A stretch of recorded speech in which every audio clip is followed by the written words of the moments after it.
But I have to tell you, I know that this week I might not be the biggest draw. There's a bit of a game coming up on Saturday night with Penn State. So, look, I don't usually do this, but we need to win Wisconsin and Pennsylvania, so I'm not picking a side in this one. You go do it. Go do it. I will say this, and I know you know this. When the stakes are the highest, winners are the ones that step up. And that's exactly what we're going to do.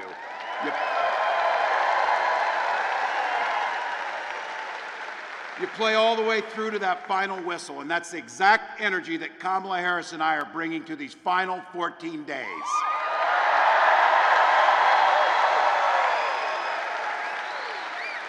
I cannot tell you how proud I am to be on this ticket with Vice President Harris. From the first days as she stepped into a courtroom as a prosecutor, to a district attorney, to the attorney general of the largest state in the union, to the U.S. senator, to the vice president, she has had one client, the people.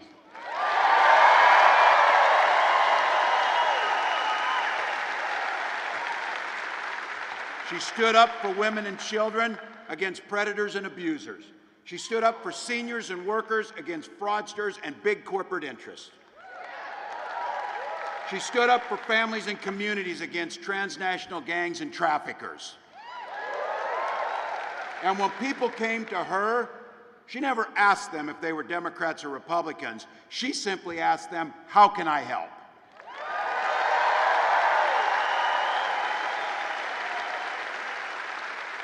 I know you know it, it's why you came.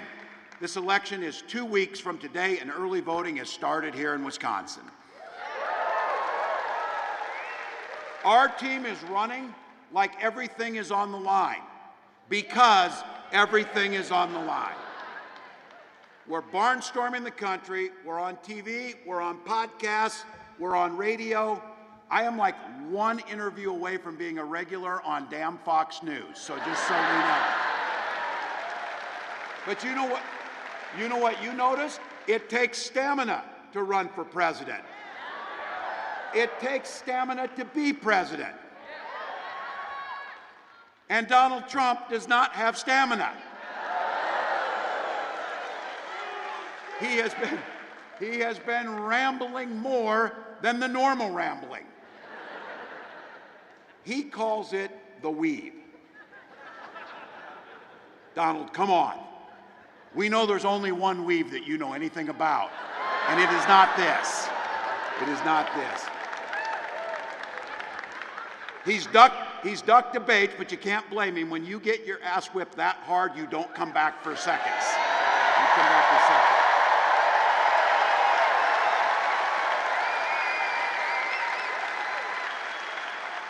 He dropped out of 3 interviews, and his staff, in a moment of clarity and truth, said he was exhausted.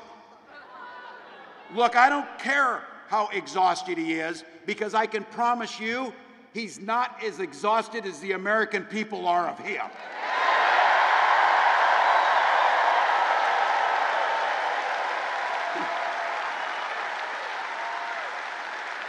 So, over the weekend, he made a little appearance over the weekend. You might have seen this.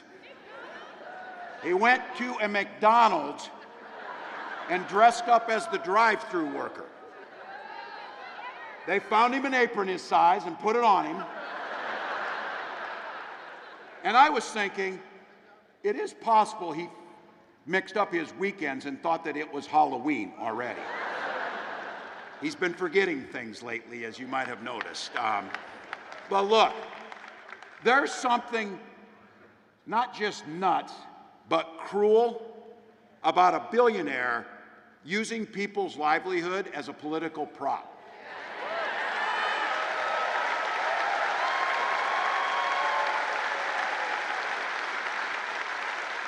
His agenda lets big corporations not pay people for overtime and diminishes those very workers that he was cosplaying as.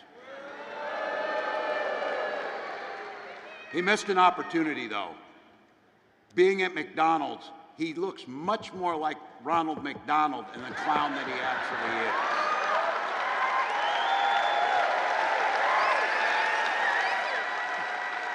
Tell me you don't see this one coming from a mile away. And Ronald wears less makeup. You saw it coming. You saw it coming. That restaurant wasn't even open. It was a stunt. Fake orders for fake customers. They even staged the drive-through. We know that. They won't let you walk through the damn drive-through. We knew that. They saw that happening. Well, look, everything about this guy is fake. Everything he does is fake.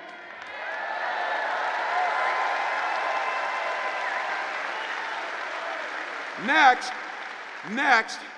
he's going to be telling you he's a cop or a construction worker because he dances to the Village People, so he knows the YMCA. And I'll tell you this, though, that 5 minutes he stood next to the deep fryer, I'll guarantee you that's the hardest that guy's ever worked in his life. And that's not a joke. But look, I'm not going to waste all the time I'm in. I'm going to talk about his running mate. His running mate, Elon Musk.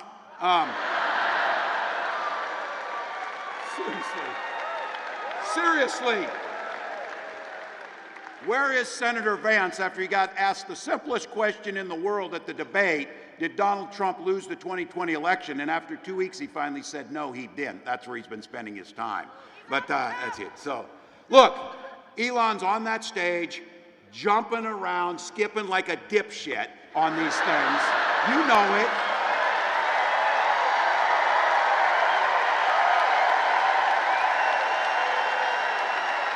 Think about it. Think about that. That guy is literally the richest man in the world, spending millions of dollars to help Donald Trump buy an election. Now look, they're saying the quiet parts out loud now because Donald Trump has already promised that he would put Elon in charge of government regulations that oversee the businesses that Elon runs. That's a hell of a buy. He could spend billions to make more than $10 billion on the back end. So in other words, Donald Trump, in front of the eyes of the American public, is promising corruption. That's what he's promising you. And you know what? I don't believe he keeps many promises, but he'll keep that one. I'll guarantee you he'll keep that one. But here's the good news, Madison. Donald Trump is never going to be president. Elon Musk is never going to run anything in government.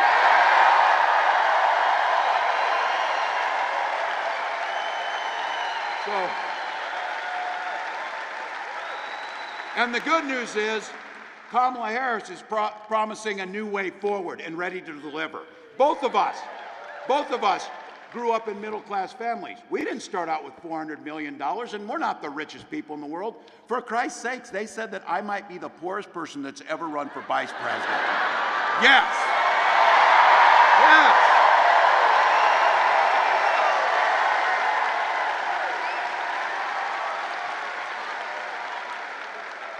Kamala actually worked at McDonald's and did that job.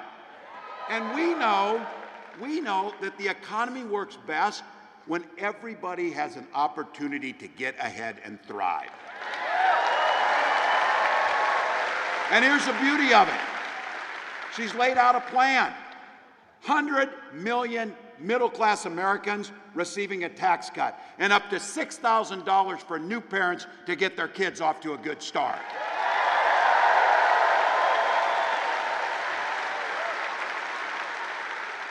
Take on the price gougers, and there's a great example if you want to know what price gouging looks like. Hurricanes coming to Florida. They're telling people to get out to protect their lives. Guess what happened to airline prices during that week? They shut up. That's not capitalism, that's price gouging, and it needs to be against the law.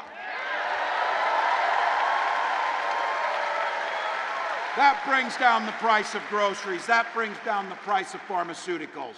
And then she announced something last week for all of you with a little less hair, a little gray, or your parents are getting that way, those of you in the middle. This thing is absolutely transformational. Having Medicare cover in-home care for our seniors. Huge.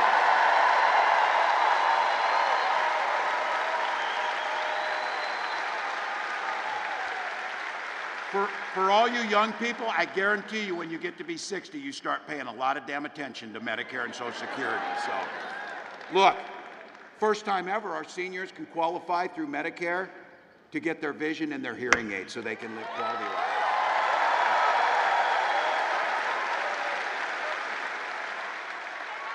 Extend that $35 cap on insulin to make sure that no one has to choose between rationing their insulin or buying their groceries. That's an easy thing. And then finally focusing on the class that really truly drives our economy, small business owners and entrepreneurs, making sure that folks have access to capital and tax credits to start small businesses and get off the ground.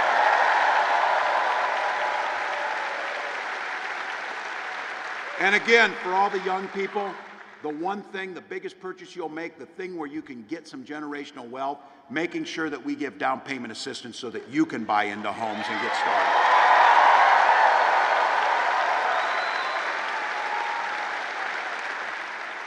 We're your cousins over across the way in Minnesota, and we had a saying that came from one of our senators who we lost way too soon in Paul Wellstone, who really summed up an economy. Yeah. We've got them. You've got them. You had Russ Feingold. We know people who knew how to get things done. These are folks who focused on the middle class. And Paul just summed up how an economy should work, and Kamala believes it in her heart. We all do better when we all do better. That's the economy.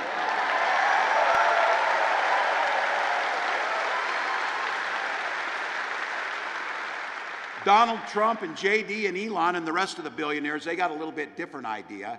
And they did us a favor, actually, this time. I have to be careful. I said they don't have a plan. They do have a plan. Well, I have a concept of a plan on health care.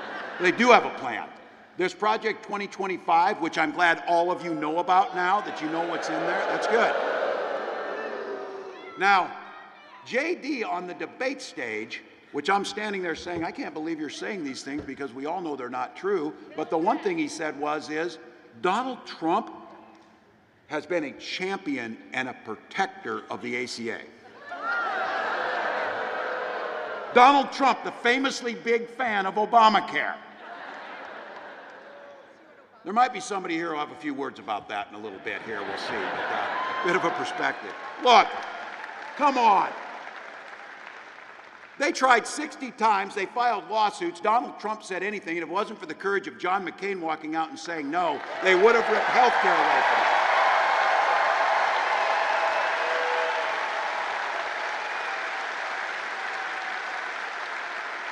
Might be one of the reasons where John McCain's son Jim is with us on this battle. They're with us.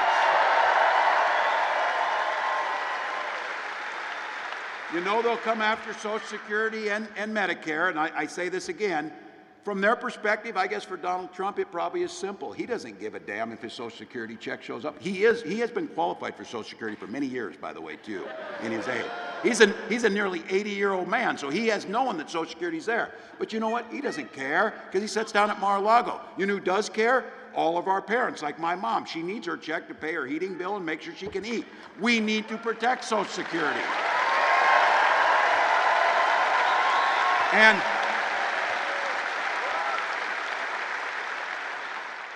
the real question that people are going through McDonald's are going to be asked is, do you want a Trump tax cut with those fries? Or tax increase? Because you're not going to get it. If you're a billionaire coming through the line, you'll get it. If you're the rest of us, 20% increase from his terrorists having $4,000 a year to our cost.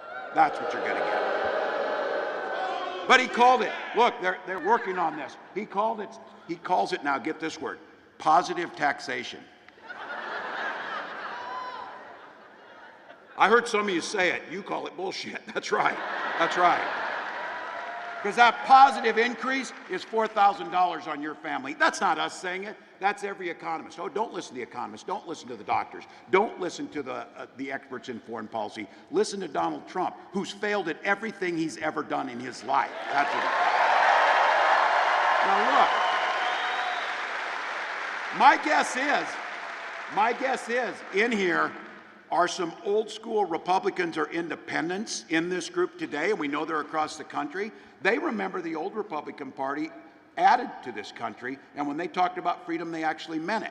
That's not who Donald Trump is. Donald Trump means government's freedom to invade your bedroom, invade your exam room, invade your library, hell, invade anywhere. He's talking about using the army against folks, so we know where that's going. We don't overthink this. Things work best in neighborhoods, they work best in communities, they work best in states, they work best in countries. If you just follow that golden rule of minding your own damn business, and things work fine. Things work fine. Kamala Harris talks about this. If your neighbors are out there and they want to know why to vote for Kamala Harris, because she trusts you to make decisions about your body, your family, and your future, not politicians.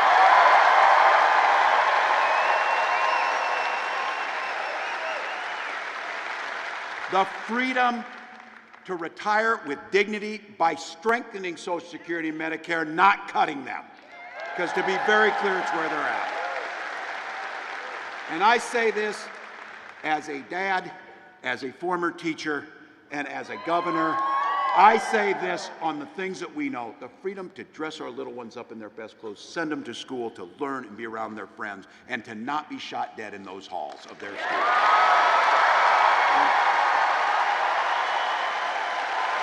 And look, Minnesota and Wisconsin have some of the highest concentrations of folks who hunt, from deer hunting to pheasant hunting to gun ownership. Look, on this one, I know guns. I'm a veteran. I'm a hunter. I'm a gun owner. Kamala is a gun owner. But owning guns doesn't mean you can't be for common sense solutions that protect our kids from being shot in school. Don't. To those of you here, to the gun owners here, look, we can uphold the Second Amendment while being and adhering to our first responsibility, protecting our kids. You can do both. You can do both.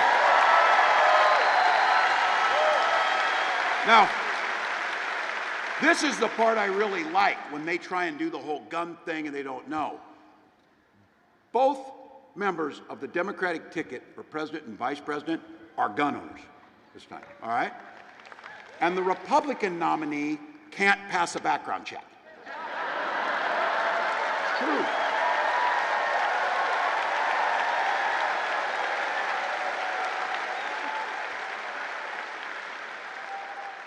You go into Cabela's and fill out the form and it comes back with 34 felonies, they tell you to get the hell out, for God's sake. We got a big group in here, and I'm going to split you about 50-50 on this one. I'm going to talk to the guys in this room, to have you think about all of the women in your life who you love, daughters, wives, moms, cousins, your neighbors, whatever. This election is literally about their lives, and protecting their lives are at stake in this election.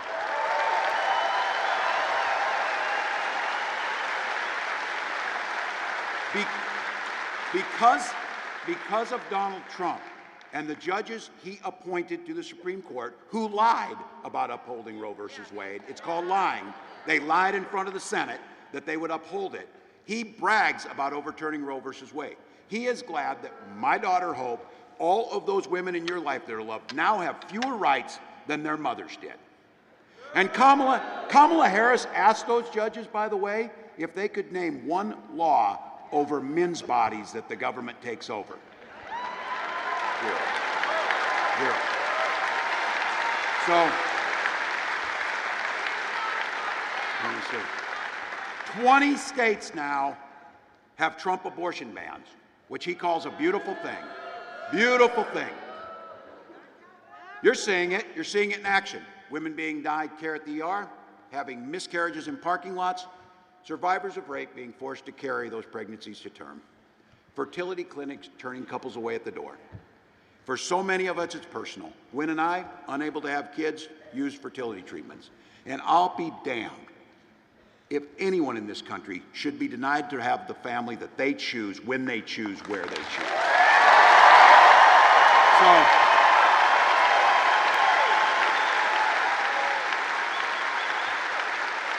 So guys, This election is about so many things, but it's about that simple fundamental principle of autonomy over the bodies, and all the women who are out there who are doing this work, we owe it to them to make sure when we elect Kamala Harris, she will sign back into law Roe versus Wade and the protections that they need.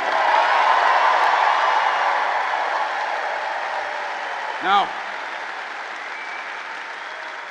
I don't want to ratchet up your anxiety level, but it's important to know what we're up against. Just like in any good game, we got to know what the other team's doing. So there's another reason that the stakes are so high in this election, something that I don't think many of us have seen. You hear some version of this from the people in your life, neighbors, relatives, brothers in some cases, who said, look, we made it through the first Trump term. We'll get through a second. This Donald Trump of 2016 is far more dangerous. He is not the 2016 Donald Trump. This is a brand new version. Now look, he is, as Kamala says, he is a very unserious person, but the consequences of putting him back in office are deadly serious. He's talking about sending the military against people who don't support him. He's naming names. Look, I recognize I'm going to be at the top of that list. You think he's stopping with me? He's talking about you. He's talking about using the United States military to go after people who disagree with his idiotic ideas, his unpatriotic ideas, his traitorous ideas, and he's talking about using the military. He talks about the enemy from within. He was given a chance, because it happens, sometimes you misspeak, yes you do. He was given a chance to clean that up. He never takes it back. And this week, J.D. Vance said something I think was really true about Donald on this issue. He said, Donald just speaks from the heart. A cold, grinchy, 3 sizes too small heart.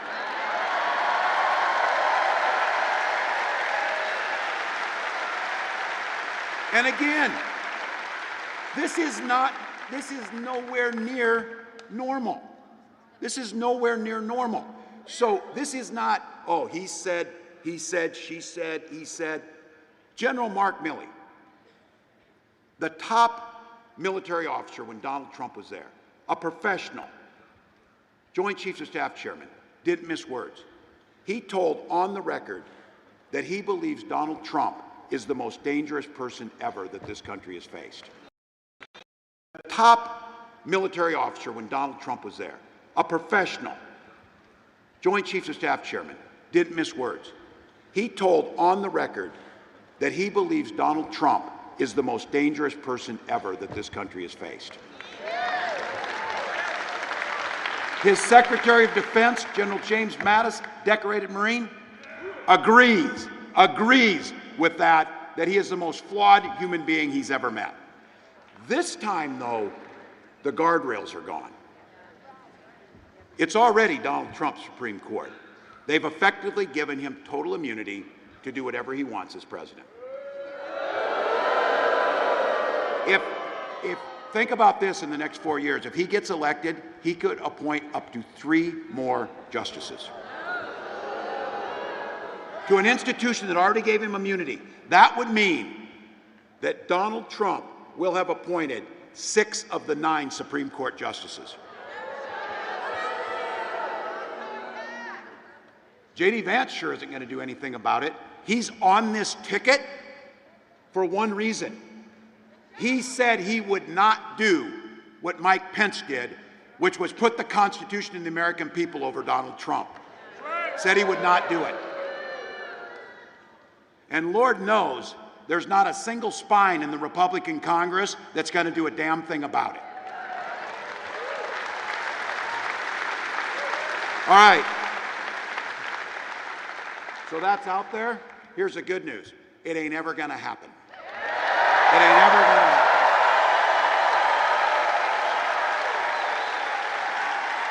happen. And there is one path to making sure we stop this guy.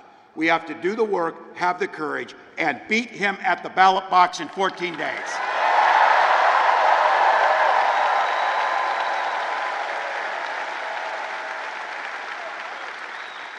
This thing's close. We're still the underdogs in this, and we know we're going to leave it all on the field. Wisconsin, you got same-day voter registration, and it's open today to get there and vote. We need you door knocking. We need the calls. Even 1 or 2 extra votes per precinct will be enough to win this thing and send Kamala to the White House.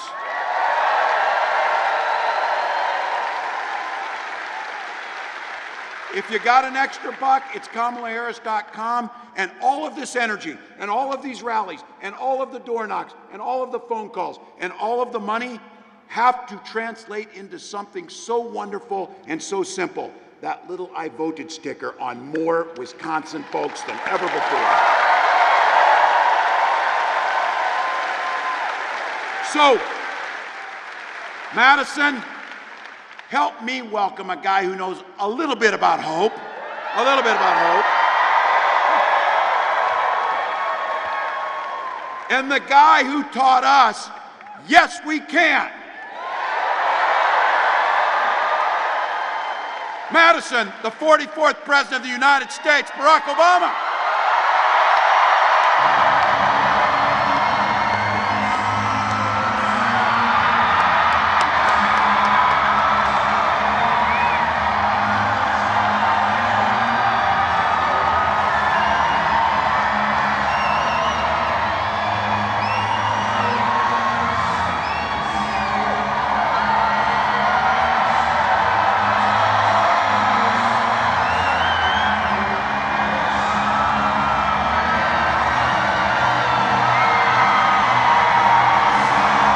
Madison! Hey! Are you fired up? Are you ready to go? Oh, it is good to be back in Madison. It is good to be here. First of all, I want to apologize. I was a little late. I love you back, and I want to make sure that the reason we were a little delayed, I was in my hometown, Chicago. I got some Chicagoans last, and so we board the plane, ready to take off, and then the pilot comes in and says, "Sir, there's a pile of oil leaking out of the back of the plane." Now, I do not know anything about planes, except for the fact that it should not leak oil. So we had a nice road trip instead. And I am glad I made it.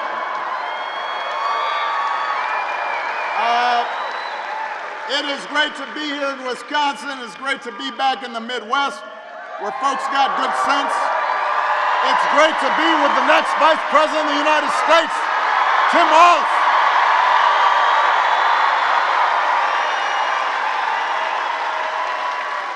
I love this guy. Love that dude. Love that man.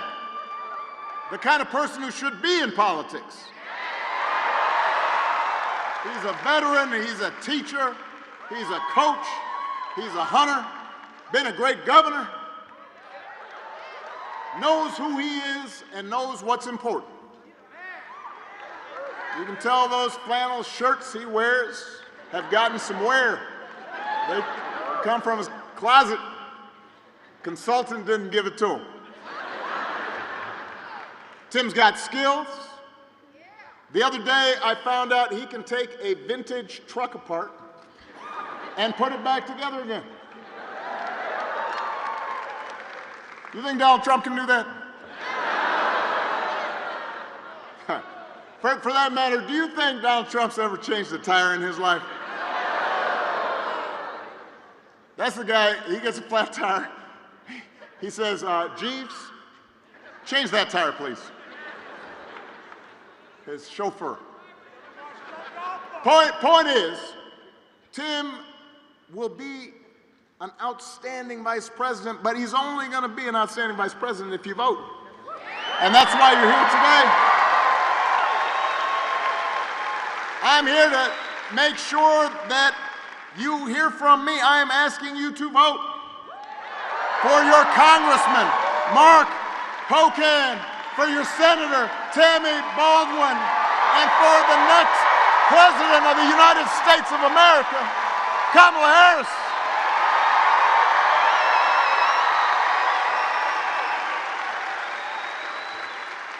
And I know you've heard it about, 15 times so far today, but it's worth repeating. Here in Wisconsin, early voting starts today.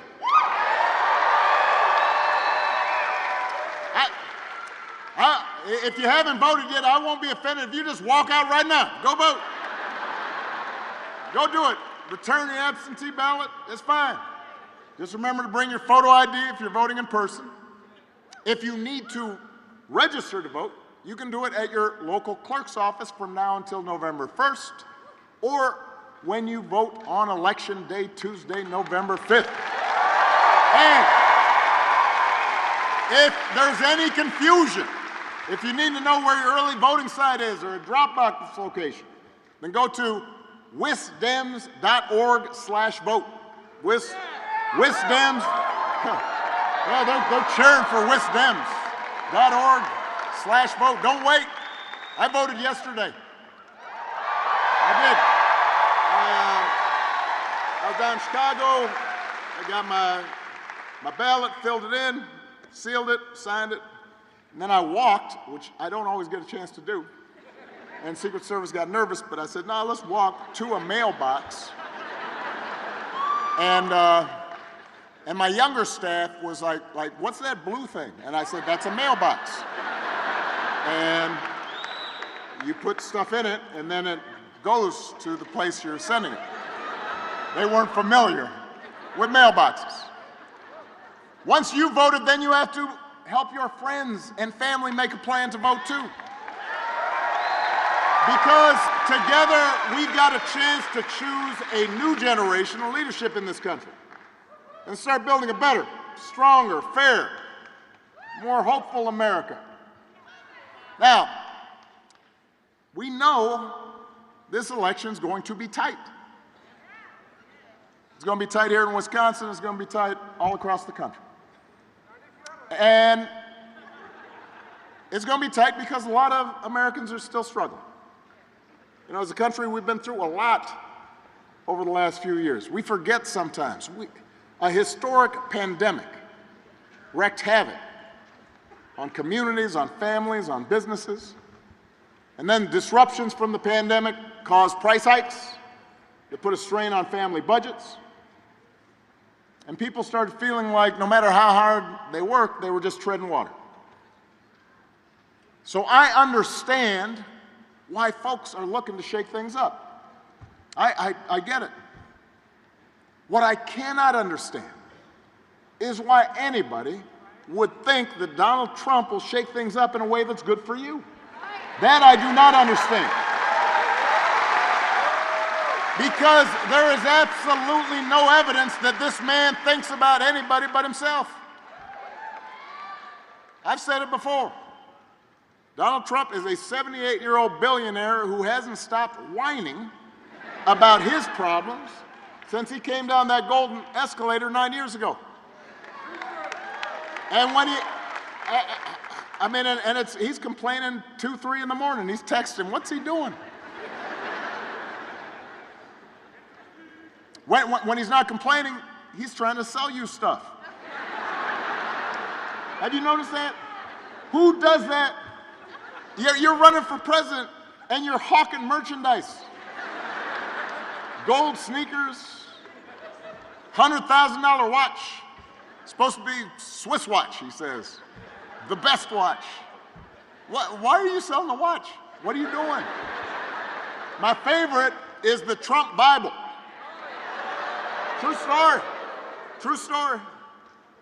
I mean, it's embossed with his name right on it. Donald Trump edition, right next to Matthew and Luke. Donald. And I'll give you one guess where those Bibles are made. He's Mr. Tough Guy on China, except when it comes to making a few bucks. You cannot make this stuff up. You really can't. if some of this stuff happened on Saturday Night Live, you'd be like, all right, that's going too far. That didn't really happen. But it did. And he's doing it because what he cares about is his ego and his money and his status. He's not thinking about you. He sees power. He sees you as a means to his ends. He wants the middle class to pay the price for another huge tax cut. It would mostly help him and his country club buddies. He doesn't care if he costs more women their reproductive freedoms because apparently it doesn't affect his life. Most of all, Donald Trump wants us to think that this country is hopelessly divided between us and them. Now, for him, us means the, quote, real Americans who support him. Anybody who doesn't, they're them. And he employs this strategy like politicians have for millennia, because having people divided and angry boosts his chances of being elected. That's his focus. Is this going to help me, not is it going to help you? And along with those intentions, there's also, as Tim talked about, there are questions about his competence. I mean, he's out there giving 2-hour speeches. It's like Fidel Castro just keeps on talking. It's just word salads. The other day he had a town hall meeting. Now, I've done my share of town hall meetings. My experience is the goal of the town hall meeting is you meet with your constituents, with citizens, with voters, you answer their questions. He decided, no, I'm not going to answer questions anymore. Let's just play music for half an hour. So he's standing there and he's swaying to Ave Maria and YMCA. And you know, the governor from South Dakota, she's standing there with this weird look on her face, like she doesn't really know what's going on. She's like, it's like a hostage video. Can you imagine if Tim did that, or Kamala did that, or I did that? Now, our playlist would be better, but it would be. But you would say to yourself, this is odd behavior. He called himself the father of IVF. No, I have no idea what that means. You don't either. He said January 6th was a day of love. Hey. You're going to hear this from me. Do not boo. Vote. They can't hear you boo. They can hear your vote. That's the way to send a message.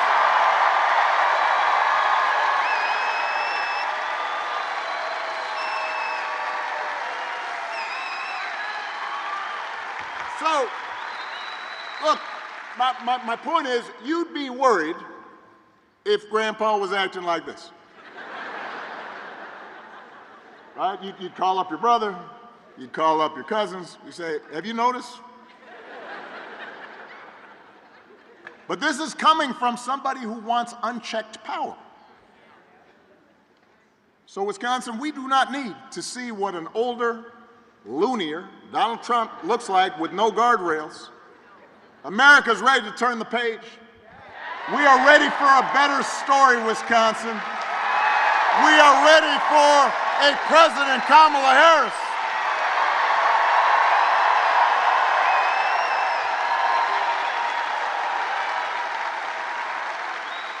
And the good news is Kamala Harris is ready for the job. This is a leader who has spent her life fighting on behalf of people who need a voice and need a champion. Somebody who was raised in a middle-class family, who actually worked at McDonald's when she was in college to pay her expenses. Didn't just pretend like he worked at McDonald's when it was closed.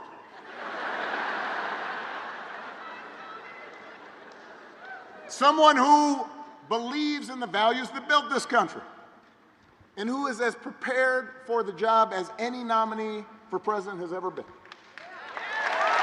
So, the point is,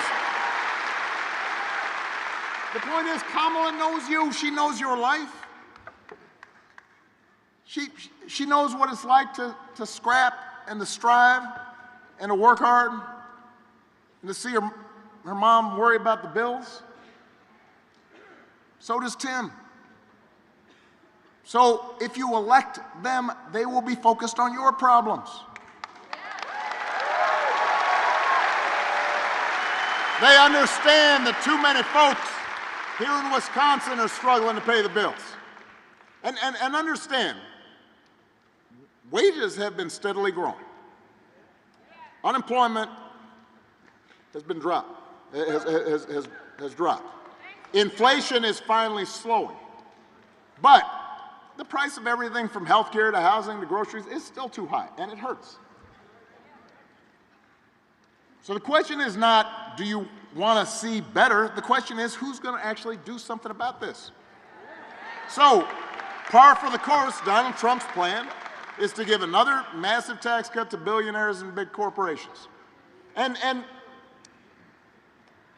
I've talked to some folks, and they'll say, yeah, but you know, I do remember the economy was pretty good when Trump first came in office. And I said, yeah, because it was my economy.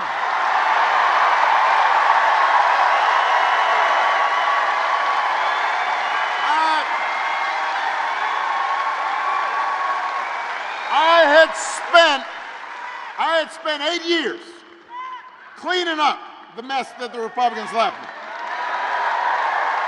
I had spent 8 years getting the auto industry back on track, reopening factories. So when I handed over 75 straight months of job growth to Donald Trump, all he did was give a tax cut to people who didn't need it, drove up the deficits in the process. So don't have nostalgia for what his economy was, because that was mine. And now he wants to do it again.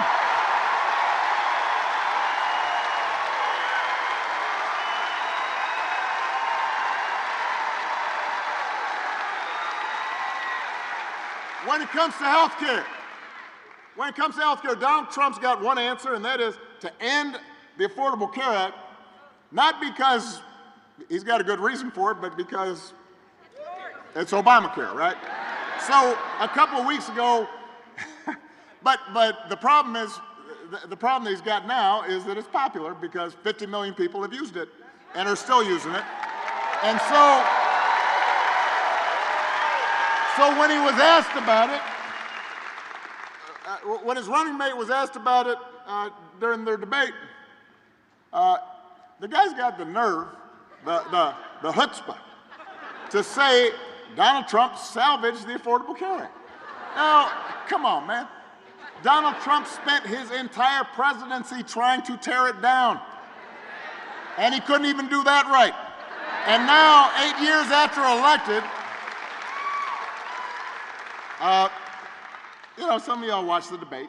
8 years later, he's asked about it during his debate with Kamala, and they say, well, you want to get rid of Obamacare, what would you replace it with? He says, well, I've got concepts of a plan. Now, I want you to think about this for a second. So let's say your boss gives you an assignment. Says, I need it by Friday. Friday rolls around. And your boss says, so did you finish that project I asked for? You say, well, I haven't actually started, but I do have a concept for a plan. Or you could try it at home. Honey, did you do the dishes? Not yet. But I do have a concept of a plan for doing the dishes.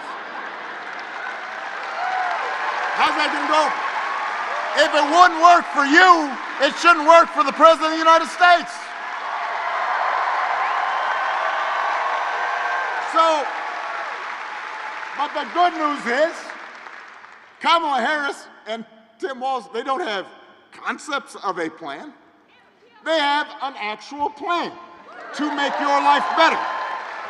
Tim just talked about it. They're going to bring down costs by going after corporations that unfairly jack up prices. They're going to make it more affordable to build a home and to buy a home. They're going to limit out-of-pocket health care costs. They're going to give a tax cut to 100 million middle-class and working-class Americans. $6,000 tax credit. $6,000 tax credit. If you're having a child in that first year of life, and that helps. Those of you who've had kids, that's expensive. $6 grand, you know, that helps with a car seat, crib, diapers. I remember diapers. I remember changing Millie and Sasha's diapers. Do you think Donald Trump ever changed a diaper? He'd be like Jeeves. Jeeves, change that diaper. He'd have somebody else do it. But, so that's who Kamala Harris and Tim Walz are. They've got actual plans. That's what they stand for, not concepts of a plan. Now, if you challenge Trump or Vance on these concepts, they'll fall back on one answer. Blame the immigrants. He wants you to believe that if you let him round up whoever he wants and ship them out, all your problems will be solved. Now, I want to talk about this. This is serious. We have a real issue at the borders. We're a nation of immigrants and we are a nation of laws. We've got to make sure the system works the way it's supposed to, in an orderly fashion. So there's work to be done there. But when I keep on hearing from these guys, I scratch my head. Because they like to talk about Kamala being vice president for 4 years. Well, wasn't he president for 4 years? I know it's shocking.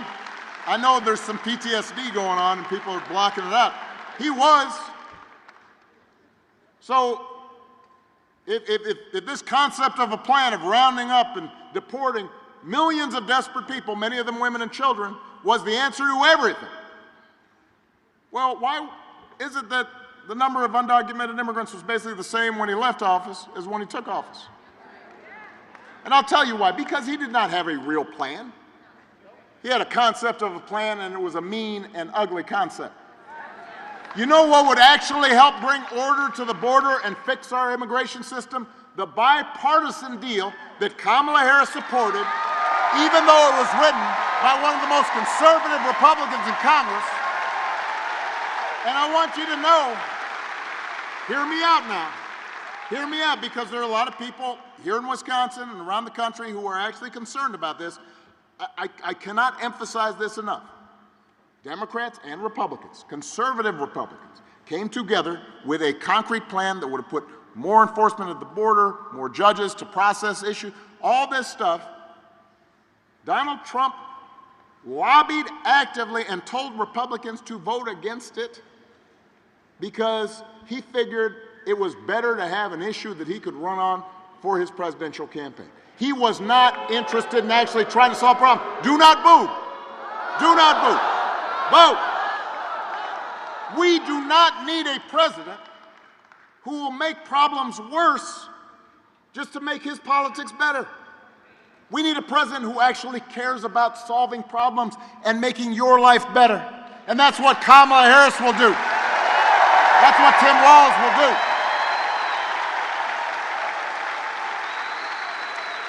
And to help them do it, they're going to need a Senate full of public servants like Tammy Baldwin.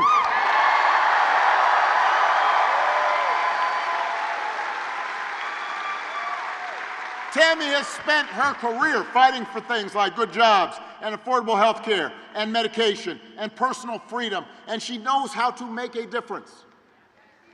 You know, we were just talking about the Affordable Care Act. Well, as some of you know, and some of you have used, one of the provisions in the Affordable Care Act says that young people, when they're just getting started, can stay on their parents' health care plan until they're 26. Now, Tammy Baldwin wrote that part of the bill because she knew how important it was to Wisconsin families. That's the kind of person we need in Washington.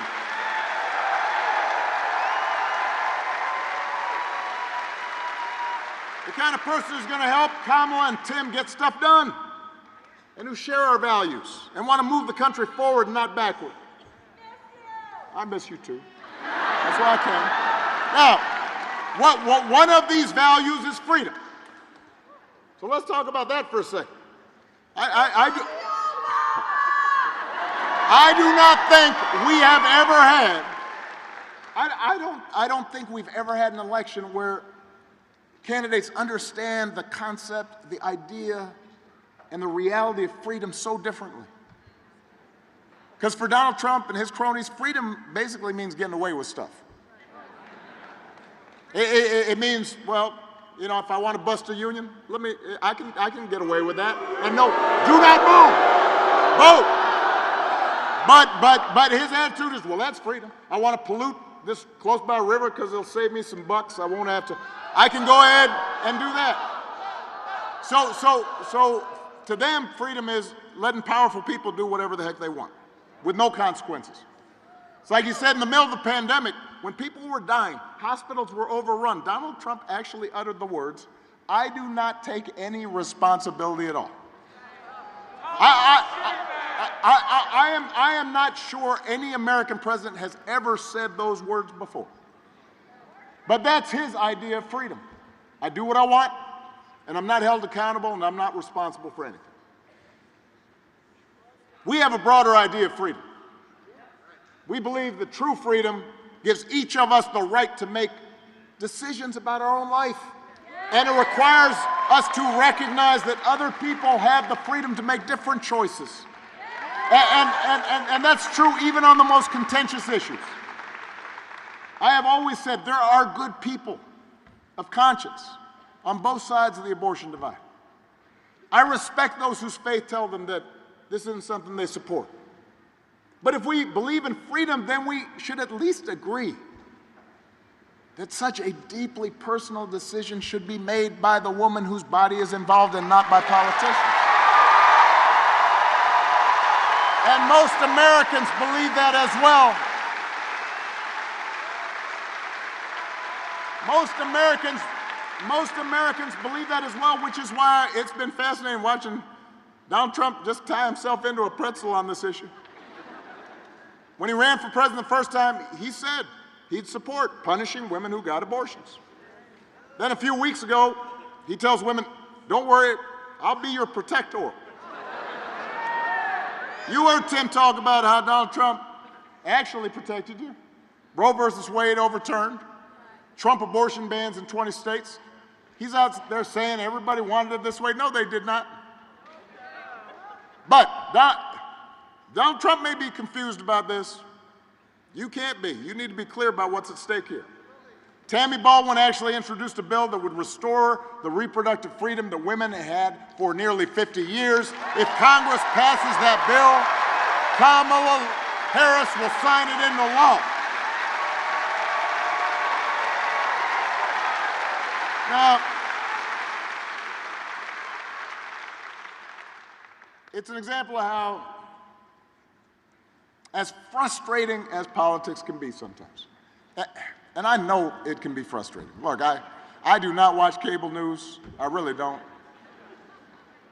There are times where I don't understand how we got so toxic and just so divided and so bitter, and I get why sometimes people just don't want to pay attention to it.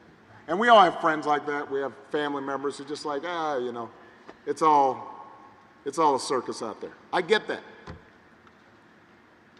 But elections really do matter. Who you vote for matters. Not because it's going to change every problem we got. No president, no vice president, no senator, no governor is going to solve every problem. We're not going to eliminate poverty overnight. We're not going to change, race relations right away.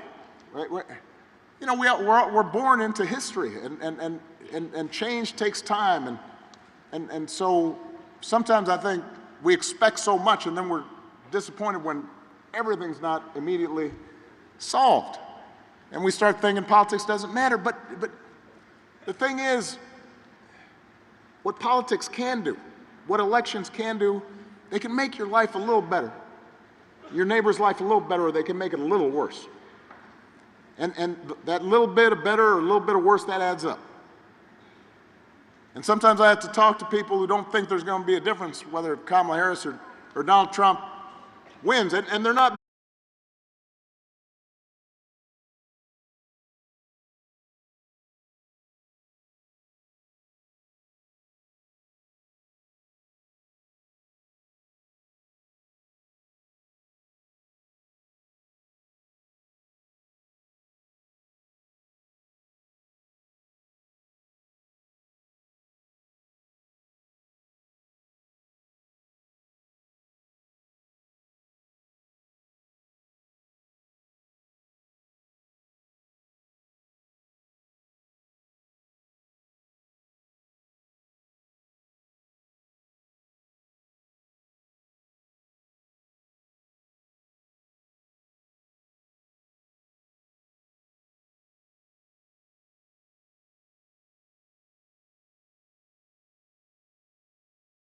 I'll give you one more example. I'm going to, and I know I know I'm going a little long here, but I want to really button this down. I'll give you another example. When I was president, last couple years in office, I took an interest in what scientists were saying, that with globalization and travel and growing populations, at some point, we were going to see a serious pandemic. So this is back in 14, 15, 16. So I said to my team, we need to get a plan together, just like we have one for natural disasters. You have to practice. You have to have a sense of how are you going to respond if there's a flood, or hurricane, or an earthquake. And I said we need to do the same thing with the pandemic. So we put together a playbook, and we consulted with all the experts, and then we had every agency talk about, all right, how are we going to work with the public health agencies in the states, and how are we going to deal with the schools? Do we keep them open? How long? What are we going to do in terms of developing vaccines? Had a whole playbook, put it all together, big thing. Then we did tabletop exercise with all the agencies. Let's practice how we're going to deal with this. So when Donald Trump comes into office, we gave him that playbook. And apparently it got dropped into a trash bin. And hold on a second. So 3 years later, a pandemic hits. Now, I want to be fair on this. I understand what I'm saying. No matter who was president, if I had been president, if Hillary Clinton had been president, Joe Biden, Kamala Harris, it doesn't matter. This was going to be a problem. People were going to get sick. People were going to die. Businesses were going to shut down for a while. Travel was going to be restricted. It was something we hadn't seen since 1918, right? So it was going to be a challenge. But if you look at a country like Canada, their per capita death rate was 60% lower than the United States. Now, I want you to do the math. Let's say we lost more than 1 million people from COVID in the United States. 60% difference. That's 600,000 people. People's grandparents, people's parents, cousins, brothers, friends, co-workers. Most of you know somebody whose lives was touched. 60% might be alive if we had a capable, competent government that was paying attention. So if somebody tells you it does not make a difference whether you elect Someone who's competent, somebody who cares about you, somebody who listens to experts and listens to ordinary people and knows what their lives are like and what they're going through, it makes a difference. It's going to make a difference to them, and it's going to make a difference to you. And if that's not enough, you got to remind them this election is about more than just policies. It's about values, and it's about character. You know, some of you know that when I was growing up, I didn't have a father in the house. Parents divorced when I was 2, didn't really know my father.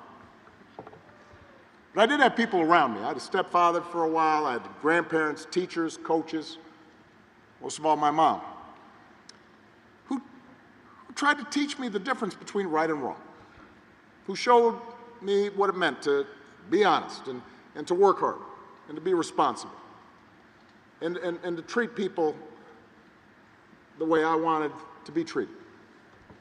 And I'll be honest with you, sometimes, like most young people, like teenagers, I didn't always live up to those values. I made mistakes. I tried to learn from them. But I internalized those values, right? And I tried to live up to them. And most of you grew up the same way. And one of the disturbing things about this election, about Trump's rise in politics, is how we seem to have set aside the values that we were taught. Down in Chicago, I saw an old friend of mine, Jeff Tweedy. He's a, some of you guys know Wilco. His dad worked in rail cars, I think it is. Union guy. And I think his name was, he said his name was Robert E. Lee Tweedy. And so Jeff was describing how he had to persuade his dad to vote for me that first time. But over time, I guess he became a supporter. But his dad said something interesting when he told me when Trump came into office. He said, I never thought I'd see my fellow workers suck up to the boss's son like that, which was interesting. But it had to do with values. That's what he was talking about, right? Character. What do you stand for? Who are you? What do you believe in? So a few weeks ago, we had one of the deadliest hurricanes in American history. And Biden and Harris, they're down there in North Carolina. They're meeting with local officials, their accompanying families. And in the midst of that, Donald Trump and his running mate are making up stories about how the Biden administration is withholding aid and giving it to undocumented workers and not giving it to Republican areas, just making stuff up. And even the MAGA Republicans down in those areas on the ground said it was a bald-faced lie. It is shameful. When did something like that become okay? No matter where you stand on the issues, how could you go along with something like that? These are people at their most vulnerable. They're in desperate situations, and you're going to make stuff up, and suddenly you got FEMA workers being threatened, people not applying for aid because they got told by a former president who's running for president that FEMA's not doing the right thing. If your coworkers acted like that, they wouldn't be your coworkers for very long. If you had a family member who acted like that, you might still love them, but you wouldn't put them in charge of nothing. And yet, hold up. And yet, when Donald Trump lies or cheats or bullies somebody or shows utter disregard for our Constitution, when he calls service members who died in battle losers, when he calls our fellow citizens vermin, people make excuses for it. He's making a joke. He doesn't mean it. It's okay. The attitude is it's okay as long as their side wins. And I've noticed this especially with some men who think Trump's behavior is somehow a sign of strength. You never apologize for anything. You're not accountable for anything. I'm here to tell you that's not what real strength is. Never has been. Real strength's about working hard. Real strength's about taking responsibility for your actions. Real strength's about telling the truth even when it's inconvenient. Real strength is about helping people who need it and standing up for those who can't stand up for themselves. That's what we should want for our daughters and our sons. That's what I want in the President of the United States.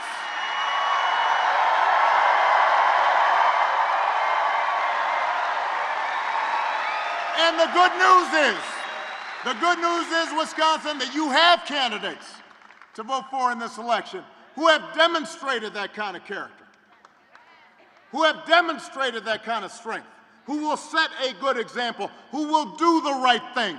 They won't be perfect. They will not solve all your problems. There will still be issues out there that we have to address, but they will lead this country better than they found it.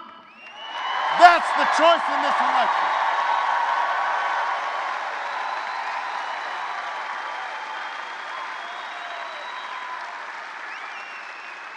It is not just policies that are on the ballot. It is who we are and what we stand for. So whether this election is making you feel excited or scared or hopeful or frustrated or anything in between, do not sit back and hope for the best. Do not think this is a distraction or a joke. Get off your couch and do what? Put down your phones and do what? Vote for Kamala Harris as the next President of the United States. Vote for Tim Walz as the next Vice President of the United States. Vote for Tammy Baldwin and this whole incredible Wisconsin Democratic ticket. Get your family and friends and neighbors and co-workers to do the same. If enough voices are heard, we'll leave no doubt about the outcome of this election. We will leave no doubt about who we are. We'll send a message about what America stands for. And together we will keep building a country that is more fair and more just and more equal and more free. That is our job. That's our responsibility. Let's go do it. Come on.